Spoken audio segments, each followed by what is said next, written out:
हमारी मेहनत से जो बनाया हुआ हमारे हिसाब से जो घर है, इसके लिए पक्की छत होना चाहिए। आपका जो राशन मिल रहा है, जिसमें सरकारें नजर लगाए घूम रही हैं, ये किसी के दादे का नहीं है, ये हमारे बाबा साहब ने हमको दिया था। आज आपको जो ये कॉलोनियां मिल रही हैं, ये किसी नानी का नहीं है, ये बाबा साहब ने हमको अधिकार में दिया था। इन तमाम सारी बातों को सोचिए। हम 14 अप्रैल मनाते हैं, अच्छी बात है, मगर याद रहे मेरे साथियों, 14 अप्रैल मनाइए तो सोच समझ करके मनाइए। आप 14 अप्रैल के दिन आप बाबा साहब के लिए क्या करते हैं, इस पर विचार करिए। हम 14 तारीख, मैं लालचंद सतमारक, आप देख रहे हैं सतमारक रॉन्ग नंबर यूट्यूब चैनल। और अगर हमारा ये वीडियो आपको अच्छा लगे तो लाइक करें, शेयर करें, सब्सक्राइब करना बिल्कुल ना भूलें। साथियों, आप देख रहे हैं सतमारक रॉन्ग नंबर और मैं लालचंद सतमारक।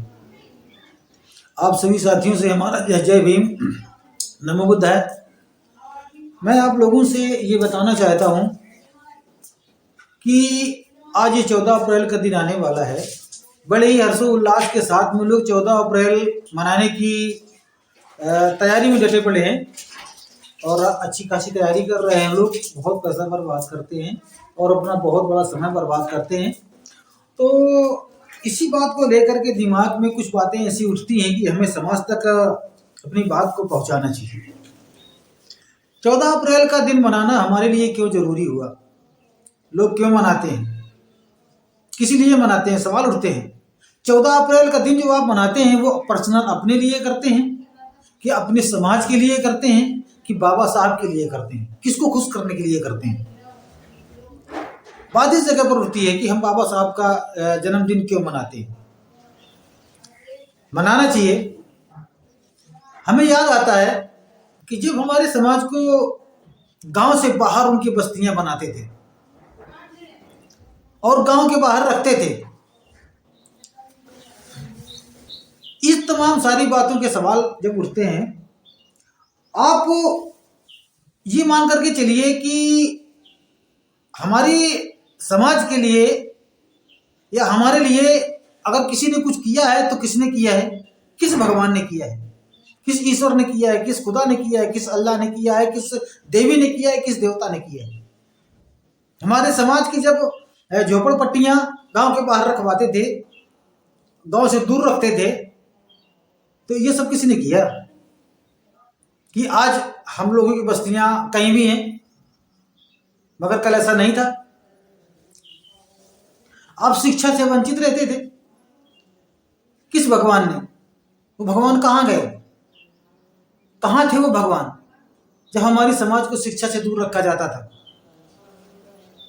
तो वो भगवान को समझ में नहीं आ रहा था। लोग कहते हैं कि भगवान जर्रे जर्रे और कण कण में व्याप्त है, तो वो भगवान देख नहीं रहा था, वो ईश्वर नहीं देख रहा था। आपके गले में हांडी टांगी जाती थी, भगवान कहाँ था, वो आपका ईश्वर कहाँ था, उसको दिखाई नहीं दे रहा था। क्या हमारे समाज ने अनर्थ किया था जो उसके गले पे हांडी टांगी जा रही थी, तब भगवान कहाँ था। जब आपके पिछवाड़े पे झाड़ू बांधा जाता था, तब भगवान कहाँ था, तब ईश्वर कहाँ था, उसकी याद करो। जब आपके प्राणों का मूल्य कुत्ता और बिल्ली से भी बेहतर था, कुत्ते बिल्ली के मारने में दर्द होता था, मगर हमारे समाज के पूर्वजों को मारने में कोई दर्द नहीं होता था। हमें मारते थे, कोई कष्ट नहीं होता था, उनको कोई दिक्कत नहीं थी। कुत्ता बिल्ली ना मारो, इनको मारो, ये होता था। जब आपको सुबह शाम ठंडे मौसम में घर से बाहर नहीं निकलने दिया जाता था।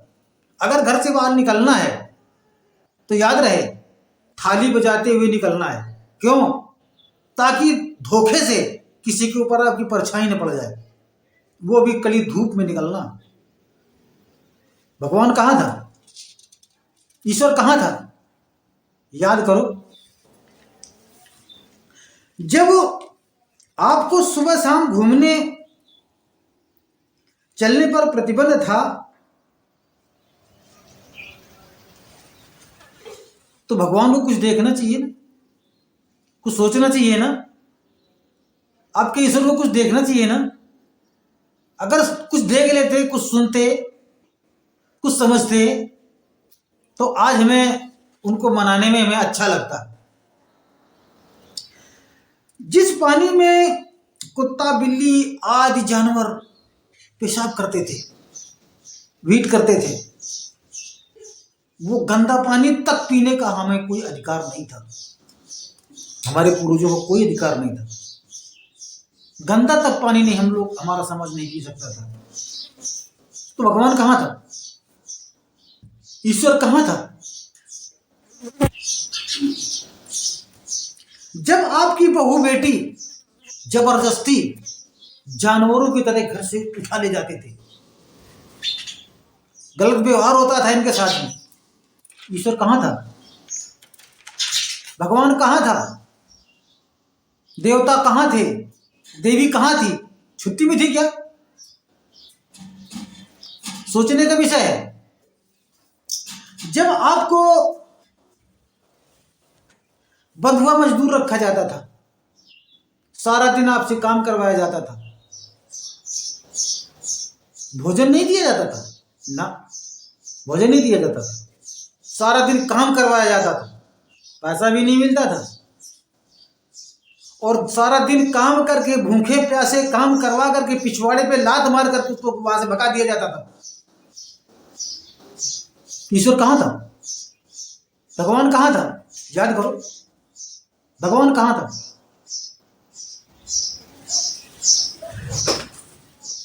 आपको मंदिर और मस्जिदों में जाने के लिए कोई हक नहीं था। मंदिर में आप नहीं जा सकते थे। किसी भी अच्छे विचारधारा को नहीं सुन सकते थे, वेद शास्त्र को नहीं सुन सकते थे। अगर सुन लिया धोखे से तो आपको पहरा कर दिया जाएगा, कान में शीशा डाला जाएगा। कहाँ है भगवान? ईश्वर कहाँ है? वो देवी कहाँ है? देवता कहाँ है?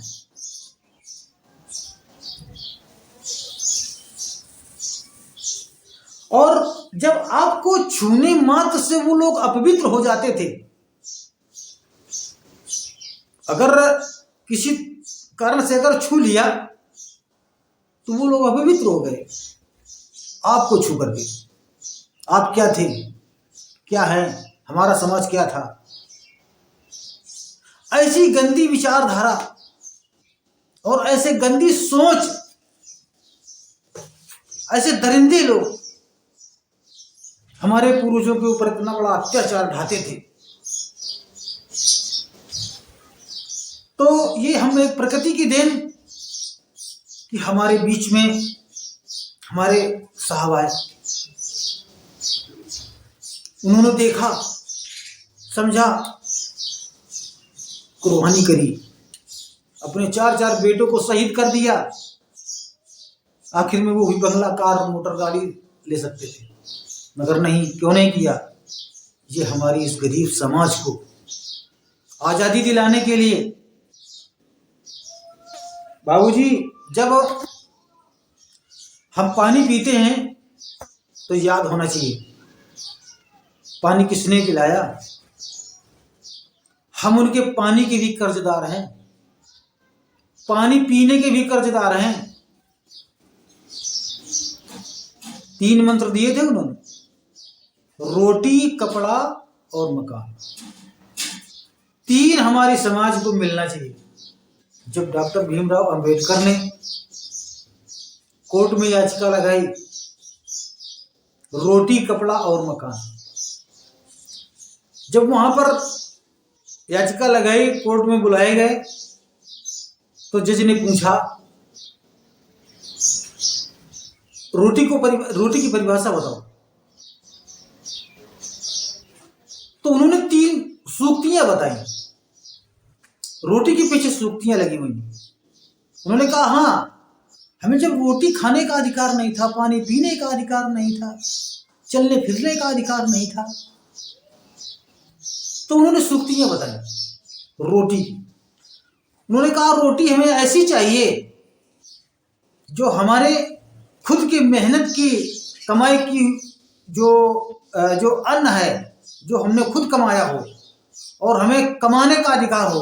हमें रोटी तभी मिले हम जब कमा करके रोटी को बनाएं और तब हम रोटी को खाएं। वो हमारी मेहनत की कमाई की रोटी होना चाहिए। रोटी और कपड़ा, पता है हमारा समाज पूरे कपड़े भी नहीं पहन सकता था। नीचे अगर उसका गमछा है तो ऊपर खुला होना चाहिए। अगर ऊपर कुछ पहने हैं तो नीचे बस केवल अपना शरीर ढक ले।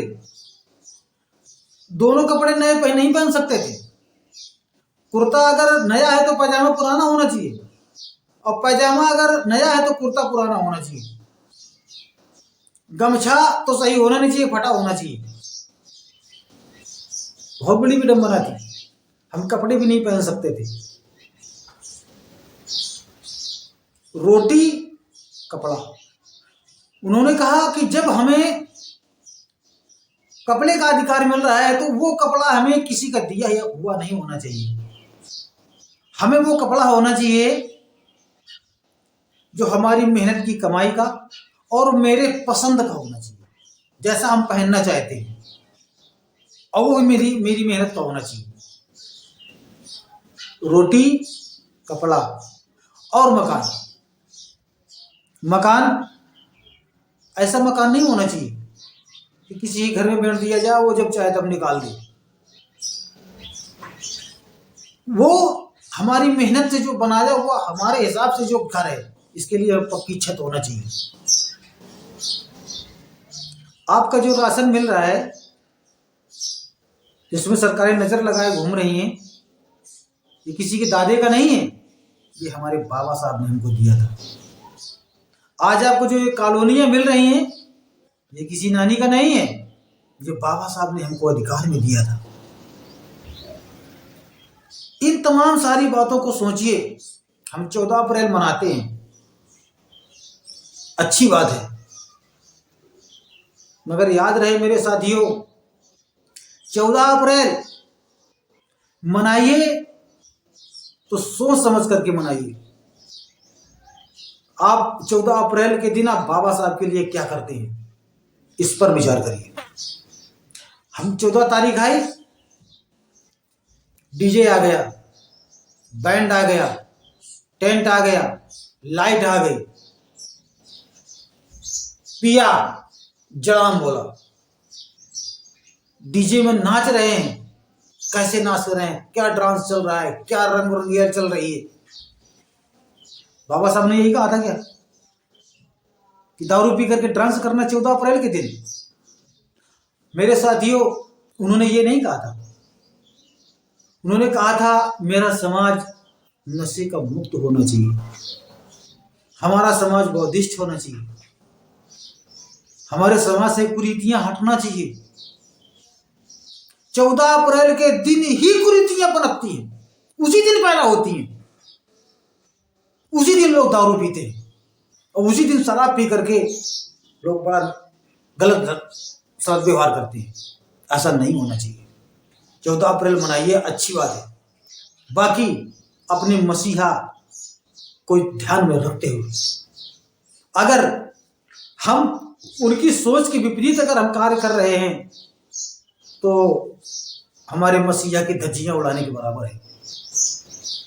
इसलिए मेरे साथियों, बाबा साहब डॉक्टर भीमराव अंबेडकर ने हमारे लिए जो कुछ किया है, हम उनके पद चिन्हों पर चलने का काम करेंगे। हम ऐसे महान पुरुषों को 14 अप्रैल के दिन बुलाएंगे जो हमारे समाज में कुछ बदलाव कर सके।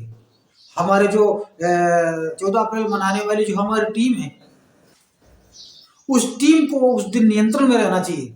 उनको दारू नहीं पीना चाहिए, और वही लोग दारू पी करके वही लोग हुल्लड़ करते हैं। कंट्रोल रखो, उस दिन शराब मत पीना।